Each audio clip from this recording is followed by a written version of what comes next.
Hey everyone, and welcome to today's video. So we've got another super easy one, which is how to remove the stock front seats from a Mini R53 and R50.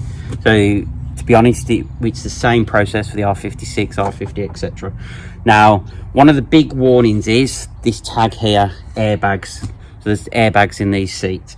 So what you want to make sure is before you do anything, disconnect that battery at the front. So actually, depending on whether it's an R50 or an R53, so R50 in the front, R53 in the back, disconnect the battery terminals so that there's no power going through, because if you disconnect these seats while the power's on, you're going to get airbag warning lights come up that you're not going to be able to reset unless you've got the proper tool to do so.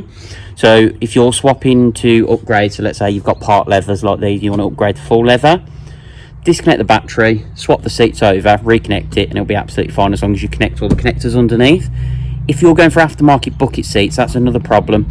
So there are resistors that you can buy, the lights can be coded out. So if you're going down the route of aftermarket seats, make sure you reach out to someone that can help you with the coding so you don't get airbag warning lights. So today I'm just going to cover how to remove these seats, and then obviously you just reverse the process to refit them. So if you're looking to upgrade, or if yours are damaged and you just put new OEM ones in, this is the exact video you need.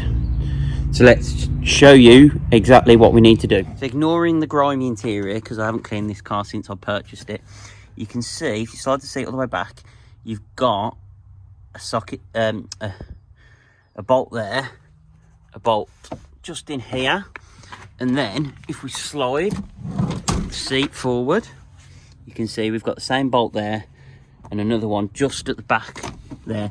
All we have to do is remove those 4 bolts, and out the seats come with some clips underneath. So we'll get the bolts out first and I'll show you about the wiring to disconnect. Okay, so you need a T45 bit. Now you don't need an impact gun to do this job, it's just what I have to hand. And we're just undoing this front bolt down here. You can see that's out. And then we've got to do the same for over here and get this bolt out.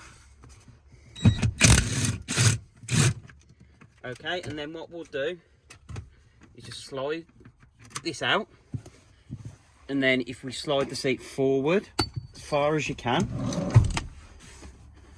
okay, and then we'll tilt the seat forward and we'll come in just to the back here. Okay, so we take our T45 again and we undo a bolt here and a bolt over there. One. Remember, you don't need an impact gun for this, you could use just a normal ratchet. It's just what I have to hand.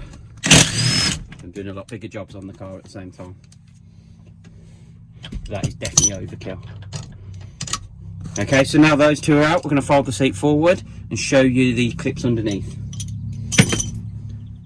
Okay, so now I was talking about the clips underneath. So whether you've got heated seats or airbags, you'll have these two. If you do not reconnect these when you fit your new seats, you're going to get warnings all over the dash. So now those are disconnected, we've got the 4 bolts out, we can lift the seat out the car.